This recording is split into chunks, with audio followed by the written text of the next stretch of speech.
The presidency has dismissed claims that the proposed tax reform bills will disproportionately harm certain regions or abolish key agencies like Naseni, TETFund, and NIDA. In a statement, Bayo Ononuga, special advisor to President Bola Tinubu, insists that the reforms are designed to streamline the tax system, reduce business burdens, and improve the overall investment climate. He reassured that the bills do not propose scrapping agencies like Naseni, TETFund, or NIDA. Instead, the reforms aim to consolidate various taxes into a single levy with funds shared among these agencies in a phased approach through 2030. Ononuga adds that President Tinubu welcomes the public debate surrounding the reforms and encourages leaders and stakeholders to engage in the National Assembly's public hearings, stressing the importance of fact-based discussions to avoid misinformation. Equally yesterday, the presidential candidate of Labour Party in the 2023 general election and former governor of Anambra State, Peter Obi, stated that while there was nothing wrong in embarking on tax reforms, it must be done transparently. Also, there's a call on the North to embrace the proposed tax reform bills at the National Assembly as it would create an environment conducive to business growth and investment in the region. The Northern Christian Youth Professionals at a briefing in Abuja say the 4 bills submitted by President Bola Ahmed Tinubu to the legislature represent a bold and transformative effort to reshape Nigeria's tax system. The group says the bills are not targeted at the North, but rather aimed at providing a conducive economic environment for robust economic boom in the region. It is important to note that it is not a correct perception that President Bola Ahmed Tinubu is trying to victimize the North with the tax reform bill. But rather, the president is trying to provide a conducive economic environment for robust economic boom in our region. Let us unite and support these reforms, seize the opportunity they present, and work together to build a brighter future for our region and our nation. All right, we've heard from a few stakeholders there. Yesterday we talked about Ohaneze Ndigbo. Today it's a group of Northern youth and a few other people who have weighed in on the tax reform bill. Your take on this story, Rufai? I mean, like we said a lot yesterday, in fact, Dr. Adewasi enunciated this a lot, that a lot of people that were talking about this bill had not read the bill. And it was pretty obvious they had not read the bill. And kudos to a sister station yesterday for doing a tax reform debate program at Town Hall. Kudos to my colleague Sheon on that. Truth is, that really showed in that debate. A lot of people, even most of the governors, had not gone through the bill. And prior to that debate, all I kept on calling for is this VAT issue. I don't know why it's a sticky issue, because you have over 200 proposals in the bill out there. Just like the one the government had debunked that, oh, they were going to be scrapping Naseni and all of that. No. And it was clear that that's still going to be there till 2029. Even the one that they were talking about, okay, TETFund and all of that, what Mr. Taiwo was proposing was just a single development tax to be able to cover most of these things. And then the government in turn can do its sharing and be able to look for a pool to be able to raise money for things like TETFund. And he talked about the role of what endowments can even do to be able to buff out the universities and funds like TETFund and the student loans. So consistently you see that, a lot of the bills there have been empirically proven to be able to help the poor. Just like the one that companies that don't make up to 50 million naira will only pay most of the basic taxes. Also the fact that people that make less than $1 million naira, 800K plus 200K for rent, will not be paying most of the personal income tax. But the sticking point, and I kept on asking for yesterday, that they should even do an empirical simulation. You will see that from this VAT law, Lagos should even be the one crying. Yeah. Rivers should even be the one crying. Like we say, facts don't lie. Empirical data doesn't lie. From the data here, the simulation that Taiwo Oyedele provided, the old derivation was giving Lagos 80%. The new derivation will be giving Lagos 15.2%. That's about 81% loss. Rivers was having 7.74%, from this old derivation we're still practicing, the new derivation will give Rivers 4.6%. That's about minus 41%. But look at states like Kano. Used to have 0.89% from this present derivation. It's going to now have 6.17%. And these are based on consumption simulation by the National Bureau of Statistics. Kano will have a 594% gain. Look at states like Sokoto. Sokoto that used to have 0.11%, we have 0.65%. That's a 486% gain for Sokoto. So I keep saying, and for Governor Sule that was speaking yesterday that they should still bring the bill, there's no consultation needed. After that town hall meeting, yes, everything is clear. Very clear. Let's go ahead and let's pass the bill. It is crystal clear. Everything is clear from the consultation yesterday. Please, let's stop beating around the bush. Crystal clear. All right. Thanks, Rufai. Dr. Abati. Okay, the main story is not Mr. Bayo Ononuga issuing a statement.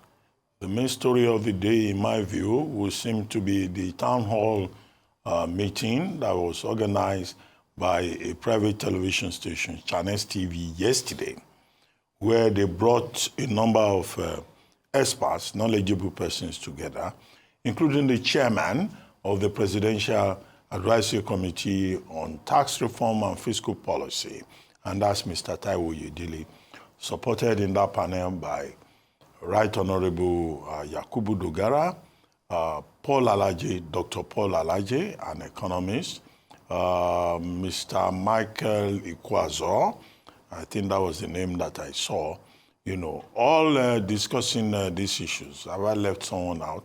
But those are the names that I remember. Yakubu Dogara.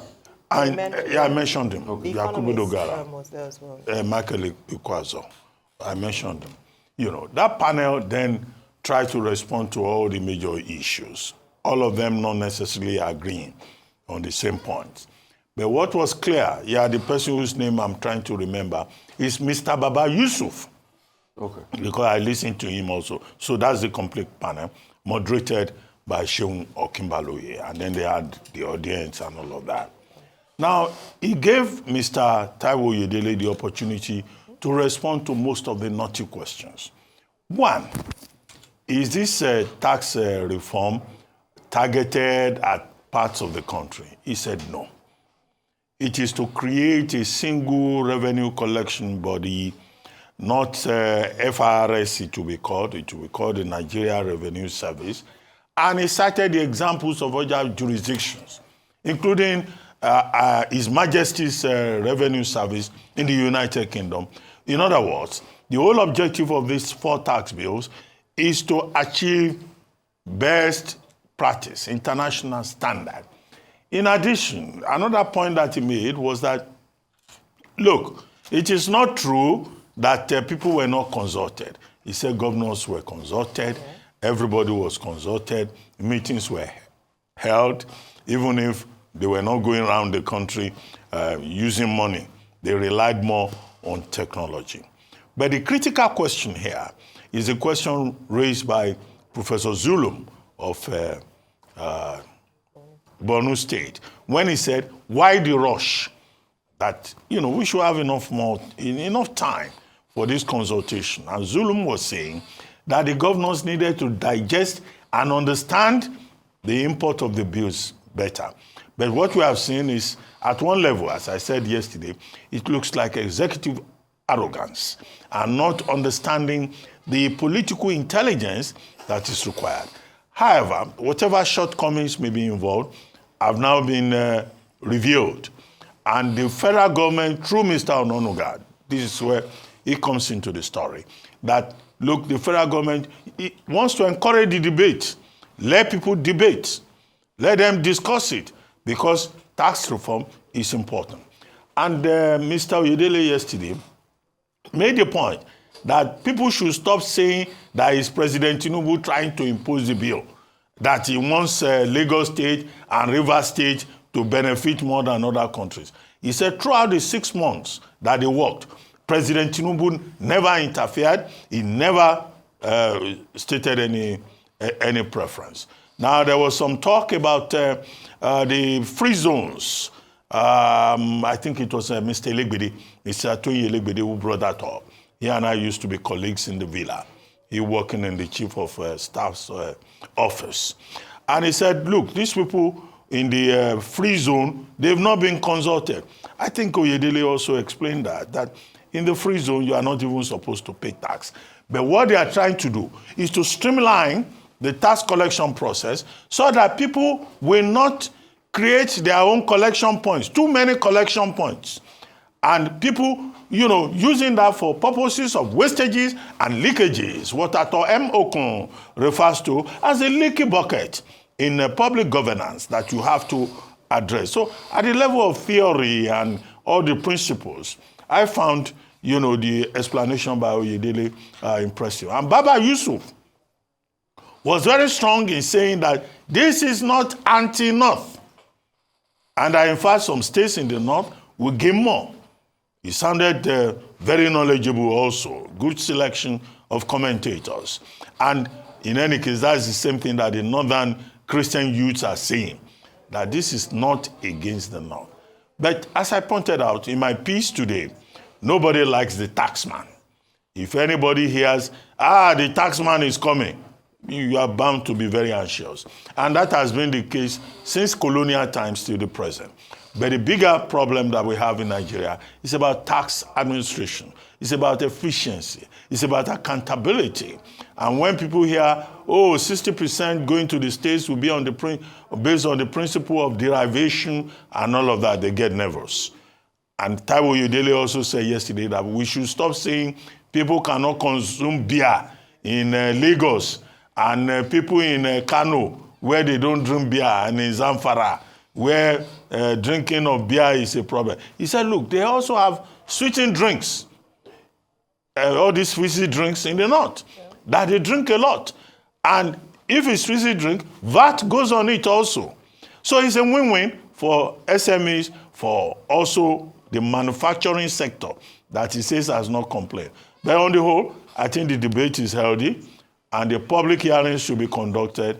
And at the end of the day, we hope that Nigerians will come to the same meeting point, which is a point that was made by countryman Seriake Dixon in his own contribution to the issue, that is optimistic.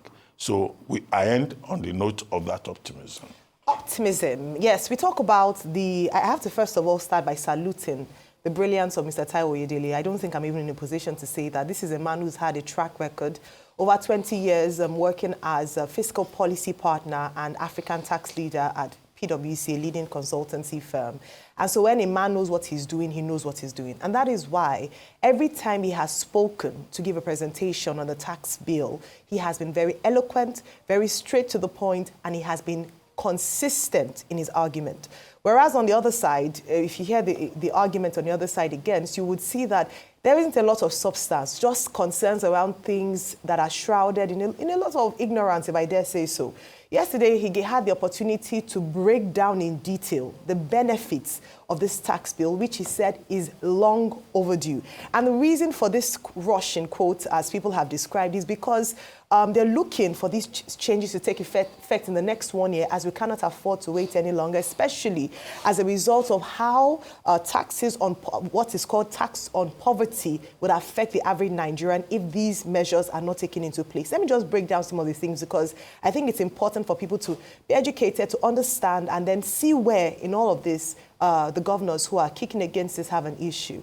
And then I must say as well that Governor Abdullahi Sule, who was on that panel, or who joined in virtually to that town hall meeting, actually described the tax bill as wonderful, in his words. He said it was wonderful, and there were some areas that needed some fine-tuning. So the question then is that if it's a wonderful set of recommendations, why not ask for a reworking of some provisions of the bill that they're uncomfortable with, rather than asking for a complete withdrawal and then almost starting the process again? And we know how things can be long drawn out in Nigeria when a change is needed. Rufai already mentioned the tax exemption for low-income earners. So if you earn 83,000 naira per month or 1 million naira per annum, you will not pay income tax. Middle-income earners, 1.7 million naira and below, will pay less tax. Also, food items, over 600 of them will be VAT exempt. Healthcare, education, sanitary items, rent, transportation, protecting the most vulnerable citizens. It means that potentially the food that you consume, a number of them would come at a cheaper rate for you because they'll be tax exempt. Also, there's a tax incentive for employers who create jobs. So even the private sector is incentivized to create jobs for Nigerians, thereby ensuring that we're able to make more provisions for our young people. Then we also talk about one part I really, really liked that he mentioned was PAYE exemptions for the armed forces, who are the forefront fighting to protect our nation. I thought that was brilliant. Exemption of taxes, we talked about that for small businesses and their vendors. Electronic money transfer levy will now go solely to the state. 5% of what the federal government currently receives in terms of VAT now goes to the states. So the states actually have an opportunity to benefit significantly from this tax bill. So in conclusion, I'll say this. This tax bill will protect the vulnerable, stop taxing poverty, put more money in people's pockets, support small businesses, support the creation of jobs, make tax administration more efficient, create a more friendly investment climate, and ultimately stimulate economic growth. So I hope we'll continue to have these conversations and people will be better educated, and let's lobby our leaders. Let us do the right thing for the people and really read the details of this bill.